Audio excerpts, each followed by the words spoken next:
Okay, the Five of Swords traditionally has a man standing and holding a couple of swords, usually three, and then two others on the ground. And there's a gentleman in the background looking defeated, looking sad, looking at the ground. And the gentleman holding all of the swords generally looks pretty smug.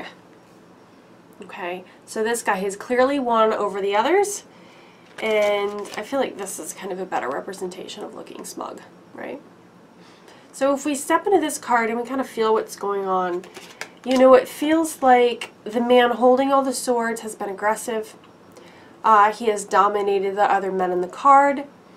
If the swords are like attitudes, beliefs, and opinions, he has disarmed everyone else of their opinions. He has not allowed them to have their opinions.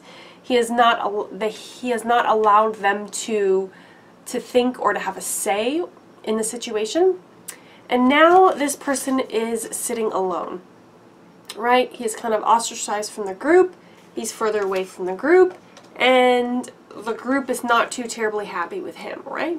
So this can denote some sort of aggression, some sort of like maybe he put his needs first over the group and made everybody else's thoughts, opinions, etc. unimportant, and he just won't allow them to even have their own vantage point, right? Some people are very controlling like that, and that's what this card feels like to me.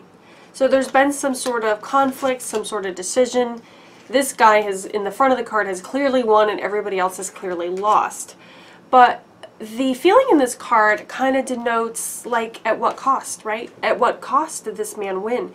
Because now the others aren't interested in talking to him, right? They've walked away from him. They're in the background. They're like, okay, well, clearly you're self-centered or all about your own ideas and opinions, and you're not listening to us, so we're just leaving. It kind of has that sort of energy.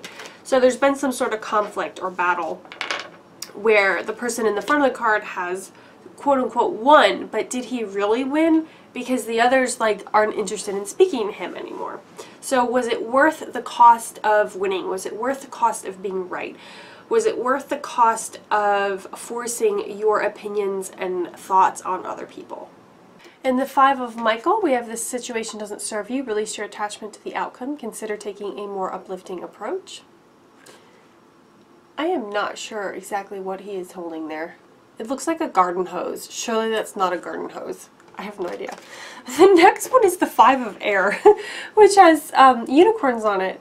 An unwise choice. Learn what you can from this situation. Review everyone else's motives. The Five of Winter, walk away from dishonest associations, realizing that what you thought you wanted isn't the best choice for your happiness, something that's not worth the effort. Okay. Alright, so let's move into this card upside down. So if we just reverse the energy of everything we just talked about, what comes up for me is this guy drops the swords, he turns around, and he goes back and he talks to the other people. So what that would mean to me is he's making amends, he's apologizing. Dropping the swords would mean he is dropping his rigid view or opinion about a certain matter or a certain decision. Him going and talking to the other people, to me, represents he's willing to see their point of view. He's interested in their thoughts. He's interested in their opinions, right? So it's very much apology, making amends, coming to a mutual conclusion that serves everybody. It feels like resolution, making up with others. This card is all around a good feeling. It feels more like coming together, right? And also the other thing that I feel too is, you know, the characters in the background, they turn around and they walk towards the man in the front of the card. So they're interested in reconciling as well, right? Now they're like, okay, well, if you're not going to be such a jerk and you're actually going to talk to us, okay, well, we're going to talk to you now, right? It's kind of that sort of feeling.